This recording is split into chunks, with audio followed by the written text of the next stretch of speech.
अब आते हैं आज की कहानी का रुख करते हैं। और आज की कहानी की बात करूं तो आज की कहानी एक ऐसी कहानी है जो कहानी अपने आप में कैसे सुलझ गई कुछ कहा ही नहीं जा सकता, क्योंकि पुलिस के पास कोई ऐसा क्लू, कोई ऐसी चीज़ थी ही नहीं जिससे लगा कि ये मामला सुलझ जाएगा। यानी एक पुलिस का जो पैटर्न होता है काम करने का, उस पैटर्न से तो कुछ मिला ही नहीं। लेकिन अचानक से सारे सबूत यूं ही पुलिस वालों के सामने आके गिर पड़े और पुलिस वालों ने कुछ ही घंटों में फिर उस केस को सुलझा लिया। तो सीधा सीधा इस कहानी का रुख करते हैं और इस कहानी की शुरुआत होती है सितंबर लास्ट से। सितंबर लास्ट राजस्थान का एक थाना, आंधी थाना, और इसी आंधी थाना में एक इलाका लगता है दातली घाटी। और इसी दातली घाटी में एक फ़ोन आता है सुबह सुबह कि साहब यहाँ पे एक डेड बॉडी मिली है। अब पुलिस वालों के पास जब ऐसा फ़ोन आया, पुलिस वाले भागे भागे वहाँ पे पहुँचे जहाँ से फ़ोन आया था। एक पतली सी पगडंडी थी, उसी पगडंडी के बगल वो डेड बॉडी पड़ी थी। तो जब ये फ़ोन आता है, फ़ोन आने के बाद पुलिस वाले जाते हैं। तो जाने के बाद जब बॉडी देखते हैं तो बॉडी देखते ही एक चीज़ फ़ौरन समझ जाते हैं कि जिसने भी इस बॉडी को यहाँ फेंका है उसका एम ही यही था कि इस बॉडी की पहचान ना हो सके। सर को इस तरह से कुचला गया था पत्थरों से कि किसी भी सूरत में उस चेहरे की पहचान पॉसिबल ही नहीं थी। यानी पूरे चेहरे को एक तरह से पीस दिया गया था। अब ये चीज़ पुलिस वाले देखते हैं। देखने के बाद एक उम्मीद कि चलो लाश को चेक कर लें, क्या पता पॉकेट वगैरह से कुछ मिल जाए। पुलिस वालों ने चेक करने के लिए पॉकेट में हाथ डाला, लाश के कपड़ों को बाकायदा चेक किया। तो बदकिस्मती से लाश के पास ऐसा कोई कागज़ या फिर कोई ऐसा फ़ोन या फिर कोई भी आईडी कार्ड मिला ही नहीं जिससे कुछ भी बात बन सके। यानी जिसने भी कत्ल किया था, जिसने भी डेड बॉडी को वहाँ फेंका था, उसका एम ही यही था कि लाश की पहचान हो ही ना पाए।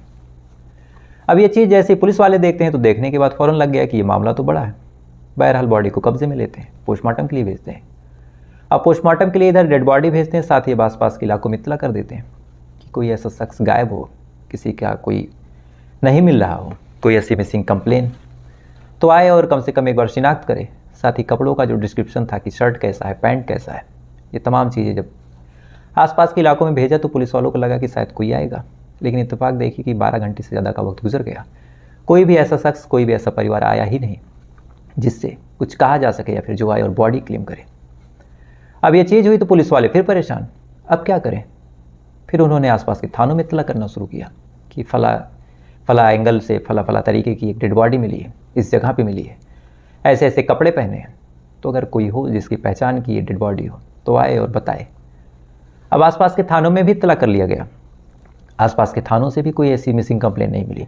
पुलिस वालों को लगा कि अब क्या करें। बॉडी को भी बाकायदा चेक किया कि कोई टैटू मिल जाए, कोई कागज़ मिल जाए, कोई नोट मिल जाए। क्राइम सीन को भी फिर से जाके चेक किया, लेकिन कहीं से भी कोई ऐसा क्लू, कहीं से भी कोई ऐसा सुराग, कुछ भी ऐसा मिल ही नहीं रहा था जिससे लगे कि हाँ कुछ आसानी हो सकती है। पुलिस वाले अपने तरीके से पूछताछ करते रहे, अपने तरीके से पता करते रहे कि ये बॉडी किसकी है। लेकिन इसी बीच अलवर में एक थाना लगता है और उसी थाने में एक कंप्लेन दर्ज होती है और कंप्लेन करने वाला शख्स बताता है कि मेरा भाई घर से तो निकला था ससुराल जाने के लिए, लेकिन अभी तक पहुंचा नहीं। अब वहाँ पे एक कंप्लेन दर्ज हुई, उन्होंने आश्वासन दिया कि चलो खोजते हैं। मोबाइल नंबर वगैरह नोट कराया, फ़ोन किया, साथ ही जब पूछा कि क्या कपड़े पहन के गए थे, तो जब कपड़े के बारे में पूछा और परिवार वालों ने कपड़े के बारे में बताया, तो जैसे ही पूरा डिस्क्रिप्शन इन्होंने सुना, फ़ौरन उन्हें लगा कि ऐसी ही तो एक डेड बॉडी मिली है आंधी थाने में। अब ये चीज़ जैसे ही पुलिस वाले वहाँ के सुनते हैं और सोचते हैं कि ये चीज़ें तो मैच कर रही, तो उन्होंने फिर परिवार वालों को कहा कि ये बॉडी तो मिली है और ईश्वर ना करे लेकिन हो सकता है कि ये चीज़ें हों, तो एक बार आप चलिए क्रॉस चेक कर लीजिए। वैसे तो ईश्वर से ही प्रार्थना है कि ना हो, लेकिन अगर हो तो आप बॉडी क्लेम कर लीजिएगा। अब परिवार वाले जब ये बात सुनते हैं तो पहले तो पैर तले ज़मीन खिसक गई। वो इस चीज़ के लिए रेडी ही नहीं थे, उनको तो यही लग रहा था कि भाई गायब है, कहीं चला गया होगा, किसी ने कुछ किया होगा। अब इतनी बड़ी चीज़। बहरहाल कलेजे पे पत्थर रख के जो परिवार वाले थे पहुंच जाते हैं जिला अस्पताल। वहाँ पे जब बॉडी देखते हैं तो देखने के बाद जो मरने वाली की बीबी थी, जो भाई था, सारे लोग फ़ौरन कहते हैं कि हाँ ये हमारा भाई विश्वनाथ योगी है। इतना कहने के बाद सारे लोग दहाड़े मार के रोने लगते हैं। जैसे तैसे करके पुलिस वाले उनको समझाते हैं, हौसला अफजाई करते हैं, उसके बाद बॉडी सुपुर्द कर देते हैं। परिवार वाले बॉडी लेके आते हैं, बॉडी का अंतिम संस्कार हो जाता है, पोस्टमार्टम वगैरह हो चुका था। लेकिन जब बॉडी का अंतिम संस्कार हो गया, तमाम चीज़ें हो गई, तो कहीं ना कहीं पुलिस वालों को तो अपना काम करना था। उन्होंने फिर जो विश्वनाथ योगी था उसके भाई को बुलाया और बुलाने के बाद कहा कि एक काम कीजिए, अब आप FIR दर्ज कीजिए, चूँकि आपके भाई का कत्ल हुआ है तो आप कत्ल का मुकदमा कीजिए अज्ञात लोगों के खिलाफ, तभी तो हम जांच पड़ताल करेंगे। इसके बाद फिर भाई ने कंप्लेन दर्ज की, फिर जांच पड़ताल शुरू हुई। तो सबसे पहले तो भाई से पूछा गया, साथ ही बीबी से पूछा गया कि ये करता क्या था। और ये भी पूछा गया कि क्या किसी से कोई दुश्मनी थी या फिर कोई ऐसी धमकी मिली हो, कोई ज़मीन का कोई मैटर, यानी मरने वाला का बैकग्राउंड टोटल क्या था। अब ये तमाम सवाल जब पुलिस वाले करते हैं, करने के बाद बीबी और भाई दोनों मिलके पूरा बैकग्राउंड बताते हैं कि विश्वनाथ योगी नाम था, 30-32 साल इसकी उम्र थी, रिक्शा चलाने का काम करता था, आजकल ठीक ठाक पैसे हो गए थे तो प्लॉट वगैरह ले लिया था, ज़्यादातर यहाँ पे आता नहीं था, 2-4 दिन के लिए आता था, पता नहीं क्या मूड में आया, बोला ससुराल जा रहा हूँ। उसके बाद फिर पता नहीं चला क्या हुआ क्या नहीं हुआ। अब ये तमाम चीज़ जब पुलिस वाले सुनते हैं, सुनने के बाद वो भी असमंजस में कि ये क्या, एक आदमी जो है यहाँ रहता नहीं, यहाँ आने के बाद कहता है कि ससुराल जा रहा हूँ, फिर ससुराल पहुँचा नहीं, यहाँ पे दूसरी जगह पहुँच गया, यहाँ कत्ल हो गया। ससुराल का जब रास्ता पूछा गया तो पता चला ससुराल तो जस्ट अपोजिट डायरेक्शन में जहाँ पे डेड बॉडी मिली, तो यहाँ से भी कोई क्लू नहीं। बीवी से भी पूछा गया कि क्या आपको किसी पे डाउट है, जो कि आप अपने पति के सबसे ज़्यादा क्लोज होंगी। तो जब बीवी से पूछा गया तो बीवी ने भी कहा कि नहीं, मुझे किसी पे कोई डाउट नहीं। भाई से भी पूछा गया कि क्या ज़मीन वगैरह जो उसने ली थी, जो प्लॉटिंग वगैरह की थी, क्या वहाँ पे कोई वाद विवाद तो नहीं था। अब भाई से भी जब पूछा गया तो भाई ने भी यही कहा। अब जब कहीं से कोई जवाब नहीं मिल रहा, कहीं से कोई बात बन नहीं रही, पुलिस वाले अपने तरीके से जांच पड़ताल कर रहे हैं, अपने तरीके से छानबीन कर रहे हैं, इधर वक्त भी निकल रहा। इधर जब आसपास के लोगों से भी मदद नहीं मिली तो ये हुआ कि एक काम करते हैं, इसकी कुंडली खंगालते हैं, क्या हुआ था क्या नहीं। मरने वाले की कुंडली भी खंगाल ली, वहाँ से भी कुछ नहीं मिला। शुरू में पुलिस वालों को लगा कि हो सकता है परिवार वालों को ना पता हो, लेकिन आसपास के लोगों को पता हो कि किसी से दुश्मनी वगैरह। तो ये तमाम चीज़ें पुलिस वाले चेक कर लेते हैं, कहीं से कोई क्लू मिला नहीं, कोई मोटिव किसी के पास था नहीं। पुलिस वाले अब जांच पड़ताल करके इस परिवार से मिल के जब लौट रहे थे तो लौटने के दौरान उसी रास्ते से, चूँकि जिस रास्ते से ये डेड बॉडी वहाँ पहुँची थी, उसी रास्ते से, क्योंकि एक ही रास्ता था, तो परिवार से मिलने के बाद वो सोच रहे थे कि चलें क्राइम ऑफ जो सीन ऑफ क्राइम है वहाँ पे जाएं। वहाँ पे जाने के बाद फिर चेक कर लेते हैं। तो जब रास्ते में जा रहे थे तो जाने के दौरान इन्होंने कुछ चीज़ें देखी। जैसे पहली चीज़ कि एक ही रास्ता है, यानी अगर ये आया होगा किसी के साथ तो इसी रास्ते से आया होगा। अब यही तमाम चीज़ें सोचते विचारते, कुछ चीज़ें खोजते निकल ही रहे थे कि रास्ते में पुलिस वालों को कुछ कैमरे दिखाई दिए। अब जैसे ही कैमरा दिखा तो पुलिस वालों के लिए तो जैकपॉट, अब तो सारा मामला क्लियर हो जाएगा। पुलिस वालों ने फिर उस दुकान के मालिक को बुलाया, बुलाने के बाद कहा कि हमें कैमरा दिखाइए। अब जब कैमरा दिखाने की बारी हुई तो उसने कैमरा दिखाया और कैमरे में ये जो शख्स था विश्वनाथ योगी, ये 3 लोगों के साथ, यानी विश्वनाथ योगी, महेश और राजेश, ये 2 नाम थे, इनके साथ आता हुआ दिखाई देता है। अब कैमरे में जैसे ही कोई दूसरा शख्स कैद हुआ, फ़ौरन पुलिस वालों ने उसकी तस्वीरें निकाली। निकालने के बाद परिवार वालों से लेके आसपास के लोगों से पूछना शुरू कर दिया, ये कौन है। अब जब पूछना शुरू किया तो फिर परिवार वालों ने भी पहचान लिया ये कौन है, साथ ही आसपास के लोगों ने भी पहचान लिया। फ़ौरन पहचान हो गई कि ये महेश है, ये राजेश है, रवि है। तो जब पहचान हुई तो फिर लोकेशन, एड्रेस, तमाम चीज़ें मिली। पुलिस की टीम गई, दबिश डाल के उठा लिया। उठाने के बाद अब पूछताछ शुरू हुई कि लास्ट टाइम पे तुम्हारे साथ देखा गया था, तुम कहाँ लेके जा रहे थे, कहाँ तक लेके गए, फिर तुम लौटे कब, क्या हुआ था क्या नहीं। तो जब इन लोगों से पूछताछ हुई तो शुरुआती पूछताछ में तो इन्होंने अपनी पूरी राबरी चुनाव झेलम कहानी सुनाई कि रास्ते में मिल गए थे, इनको कहीं जाना था, लेकिन फिर वही दिक्कत थी, जाना तो दूसरे डायरेक्शन में था, इधर कैसे मिल गए। तो ये तमाम सवाल जब पुलिस वाले घुमा घुमा के पूछते हैं, अपना पुलिसिया ब्रेनवाश का अंदाज अपनाते हैं, तो शुरुआती पूछताछ में तो पूरी कहानी घूमी, लेकिन अंत में फिर जो महेश उर्फ रवि था उसने अपना मुंह खोला और पूरी कहानी सुना दी। और इस कहानी के हिसाब से ये जो कहानी पहुंची फिर घूम के, ये 3 साल पहले पहुंच गई, 4 साल पहले। दरअसल 3-4 साल पहले विश्वनाथ योगी की शादी ममता नाम की महिला से हुई थी। अब शादी हुई, शादी होने के बाद दोनों ठीक ठाक तरीके से रहने लगे। रहने के बाद अब चूँकि जो विश्वनाथ योगी था ना तो वो ज़्यादा पढ़ा लिखा, इधर ममता भी ज़्यादा पढ़ी लिखी नहीं थी, ठीक ठाक फैमिली से दोनों बिलोंग करते थे। लेकिन जब दोनों की शादी हुई, शादी होने के बाद फिर इन्होंने जब बच्चा वगैरह प्लान किया तो फिर इन दोनों के जहन में आया कि इस हिसाब से तो ज़िंदगी नहीं चलेगी, क्योंकि खेती बाड़ी से उस हिसाब से इनकम हो नहीं रही। अब बीबी की जिम्मेदारी, बच्चों की जिम्मेदारी, कहीं ना कहीं ये मुश्किल मामला फंस जाएगा। लिहाजा फिर पत्नी ने कहा कि एक काम कीजिए, आप जाइए कुछ काम कीजिए। विश्वनाथ योगी को भी लगा कि चलो ठीक है। ये निकल जाता है शहर, वहाँ जाके रिक्शा चलाता है और इसी रिक्शा चलाने के दौरान फिर इसकी मुलाकात अपने ही गाँव के रहने वाले महेश से हो जाती है।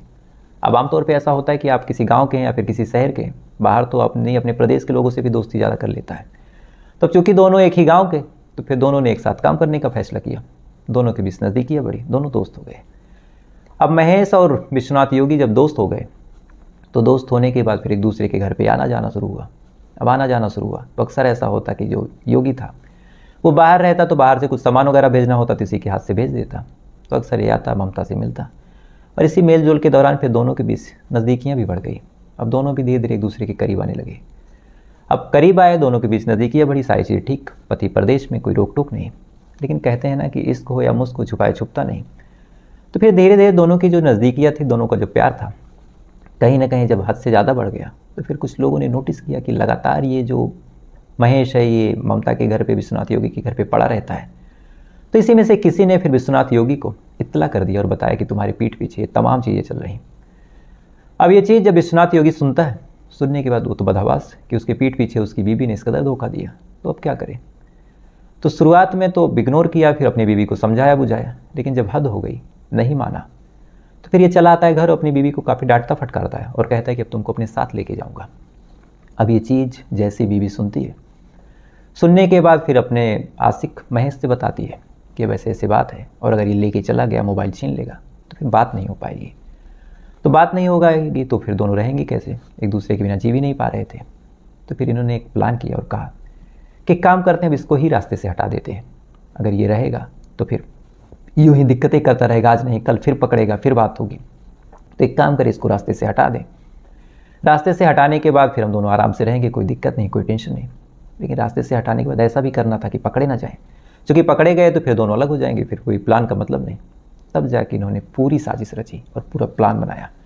प्लान अकेले नहीं हो सकता था, तो राजेश और एक और शख्स को शामिल किया, दोनों को शामिल किया, दोनों को पैसे का लालच दिया और कहा कि मेरे साथ कत्ल करने में मदद करो, मैं तमाम चीज़ें तुम्हारे नाम कर दूंगा।